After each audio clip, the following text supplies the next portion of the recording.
We're here this evening with Samantha Wells, who teaches classical guitar in New York City and who has a profile on FindaGuitarTeacher.com. Welcome, Samantha. Thanks for being with us tonight. Thank you for having me. It's a pleasure to be here with you. I'm looking forward to learning more about your music and your guitar teaching. Can you tell us first, where do you teach in New York City? Do you travel to your students' homes or do they come to you? Typically, they come to me. I teach privately out of my apartment on Manhattan's Upper East Side, but I will travel to the students as well. Excellent. And can you tell us a bit about who you teach? Do you teach both adults and children? Both adults and children, yes. I teach all age ranges. Excellent. And it does seem from your website and from your Find a Guitar Teacher profile that you teach classical guitar exclusively. Is that correct? That is correct. On the nylon strings guitar. That's correct. Segovia School. Yes. Yes, and that makes me want to ask a little bit about your background. I know on your website you mentioned when you first started playing guitar that you played more electric guitar and were drawn to the rock and roll, but have since evolved and become very interested in classical guitar and the nylon string. How did that happen? It's an interesting path. I actually started as a little kid with the classical guitar. Okay. And then, I suppose, as you grow up, you go into sort of a mercurial stage where you want to learn more genres and branch out a little bit. And I did some experience with the classical guitar, with the electric guitar, mostly self-taught and everything. Yeah. And then eventually, it kind of, I seemed to eventually always gravitate back towards the classical instrument. More connection with it, some physical resonance with it. I don't know how to explain it. Right. And that's why I eventually basically switched completely to it. If you've seen my website, you'll notice that I have pieces that belong both to the classical repertoire as well as others that do not necessarily belong to the classical repertoire, but I play them still in the classical context. Yes, I was noticing that, and I wanted to ask you about that as it relates to your guitar teaching, that you mentioned both that you like to do classical arrangements of extra classical pieces, as you call them. Yes. For example, you have a video of yourself doing a Chick Corea song called Eternal Child, which is very pretty, by the way. Thank you. The arrangement is very nice. And you also mentioned on your website that you like to take pieces that are traditionally teaching pieces, say by Sohr and Carcassi, and kind of reinvest them with, you talk about their musical essence and kind of bring them back as musical pieces rather than teaching pieces. Right. Are those the type of things that you bring to your teaching approach with your students? Definitely. Definitely are some of the elements. And it's interesting because some of the students that I have actually started by, seeing the videos on YouTube and then contacting me. So that's actually kind of interesting how it happened. Yes, it's like, oh my goodness, can you teach me that piece? Which I will do, but then I will put it in the bigger picture. Yeah. So that's as far as to say, the less classical pieces go. And then as far as the refreshing and giving a new infusion to the study pieces, indeed, because I think that at times, and particularly with those pieces, the focus is so much on the instrument and on so much on mastering the skill or the technique or the difficult passage that you lose the musicality of it all. And so I like to do a little bit of the work to bring that back. So yes. I like that. I enjoy that. And you mentioned that those things are within the bigger picture. Can you describe that bigger picture a little bit of your teaching approach?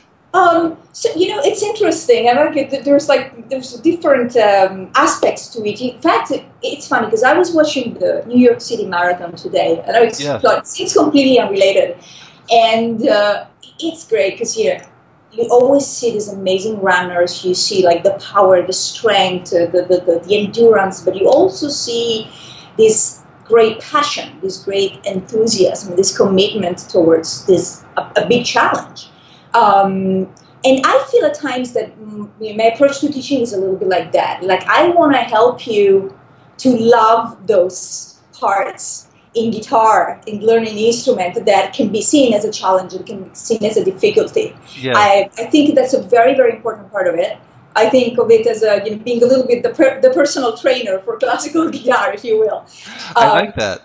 Yeah, it's it's like, it's work, and it's hard work, but there's so much gratification behind it. And once you get to learn a piece, its musical essence, the technique, the developing the musical sense. I mean, there's so much to it that I really want to be with you and guide you through that process. So that, I think, is the most important part, most important aspect, if you will, of my teaching.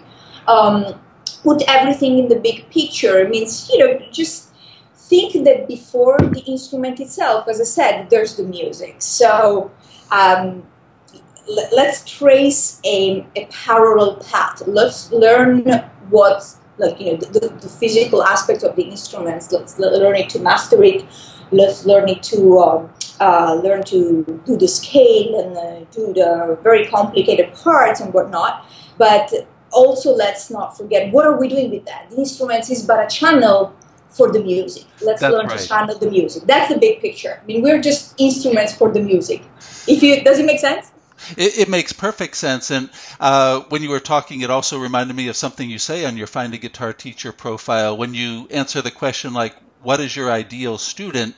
You say someone who has patience. And you say something very nice. You say, I make the point that great music and immediate gratification don't mix.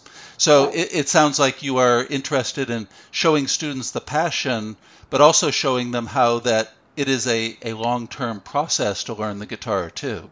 Right, and this doesn't mean that, for instance, in my classes, you have to come here with a sense of like, oh my God, I'm never going to get out of this. Then we're going to do the same scale over and over again. We're going to do the same Diabelli over and over again. That's not it. I mean, one thing that I pledge is like, the same enthusiasm, the same action that you can see this on this interview, I put in my classes anyway, because it has to be an enjoyable experience. But there is work to be done, and it's gratifying work. And you will have the time that you have. Obviously, not all students may have the same amount of time, say, to study or to practice or to class. But I'm flexible. I work with you. Teaching is a two-way dialogue. It's not a one-way dialogue. That's right. In listening and understanding, I can also help you better to develop a plan on how to make you a better musician. And that all makes perfect sense. And it would be great to hear you play a little guitar. Could you play something for us? Sure. Maybe like doesn't need to be a complete piece, but maybe between like 30 seconds and a minute of something you enjoy or something that you would teach, whatever it might be. It would be wonderful to hear you play.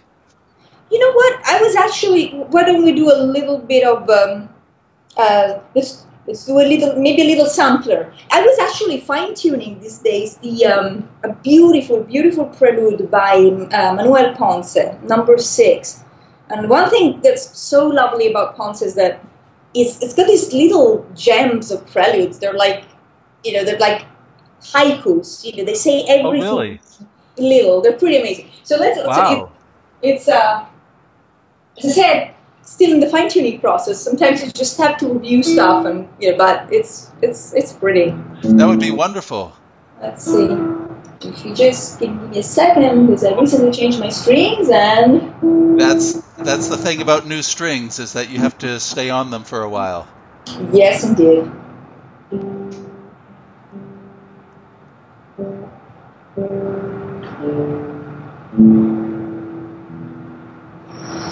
Excellent. And maybe you can just move the screen down a little bit. Oh, yes. Thank you for reminding me. Of course. We could only see your left pinky. Oh, sorry about that. How's that? And that is perfect, right where you are. Both hands are very visible. Maybe just back a little bit more. If you could, yeah, there you go. That'll be very nice.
That's beautiful, Samantha. Thank you for Thank playing you. that. Thank And you very much. you said that was a prelude by Manuel Ponce? Yes, by Manuel Maria Ponce, Mexican composer. Yeah. Beautiful, amazing composer. And this is prelude number 6, belonging to, say, a post-romantic period of classical guitar. Very, very beautiful. Yeah, it's a lovely piece. Thank you for playing that. And wanted to ask you a little bit about your lessons in terms of, say, the scheduling format. When you work with students, how often do you work with students and how long are the lessons? Well, I normally offer 60 minutes classes, but also other options are available. I usually work with the student, Yes. also in terms of its needs and stuff. 60 minutes is usually finds a good length of time. If we're talking about children, maybe you want to go a little shorter because the span of attention is a little different. But I'd say from 30 to 60 minutes would be my range. And in terms of how often, I recommend once a week. Yes. Once a week, one class a week is usually a good thing. It keeps a good, good flow between receiving the information, Yes. processing it a little, working on it, and whatnot. Got it. And Samantha, can you just move the screen up again a little bit? Absolutely. We moved it down when you were playing. There you go. Wonderful. Wonderful. Thank you. And what are your fees for the guitar lessons, Samantha? So it is $70 an hour for the 60-minute classes, and then other options are available. I can discuss it with the students. So we like if they want to do, say, a monthly package, you can get a little bit of discount, and say we go, the 30 minutes classes around $40 or so. It's not crazy prices, and again, I'm usually pretty flexible and I can work with budgets a little bit. Wonderful. And one last question before we stop for this evening. When students come to you, I'm sure that at some point they're looking to buy a guitar, perhaps buy a new guitar. Do you offer guidance to your students about what guitars to look for and what guitars to purchase? Yes, definitely. I think that there are so many guitars out there in this day and age, and so many prices, and so many different qualities and characteristics that it can be helpful to give some pointers. So yeah, whether it's for a child or for an adult, I'll be definitely happy to give some direction. That's great. And I actually had one more question. I was thinking that on your Find a Guitar Teacher profile, you mentioned your own guitar, a Brahmin guitar. And I was wondering if that was the guitar that you had played for the piece, or is... Yes, this is it. That's the one. Oh, I'm glad I asked because I was noticing that on your profile. So it's nice to actually meet it in person. Yes, that's nice to say. Nice to meet you. and it does. It's very special. It's a great guitar. Not very classically. I nickname her Big Mama because she's got a very generous body. She's got a great sound. Elevated fretwork over here, which allows you a little easier access to these higher registers. Got it. And just a great sound. It used to belong to João Luis Lopez of Brazil Guitar Duo, so it's a guitar with a history. Oh, really? Wow. Yeah, it's a big it's got some heritage. It certainly does, and so your experience finding that guitar and getting that guitar, you'd be able to pass on to guitar students in terms of when they're selecting their own guitar. Yes, I feel that it's great with guitars if it's being used already, if it's being pre-owned, as I think the word is. It kind of carries the pre-owned vibe forever. It's part of it, and I'm saying partly from like the material aspect of it. Obviously, the guitar is more ripened. It's like once it's played a lot, it blooms. It's like a flower. And also because of the person who previously played it, I think a little bit of that remains forever. Course. And then it adds on with the new owners. It just builds. Yes. And I'm sorry, the camera just went down a little bit. Could you raise that again? just so we don't miss any of you.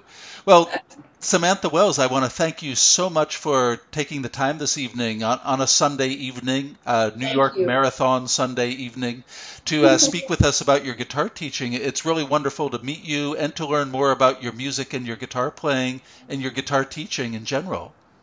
Thank you very much to you, James. That's been great. And, thank you for taking the time to listen to me. It's wonderful. And I want to wish you best of luck in all your musical endeavors, and certainly hope to see you very soon on Find a Guitar Teacher. Great. Thank you very much, James. Thank you. Have a good night, Samantha. Take care. You too. Take care. Bye-bye. Have a good night.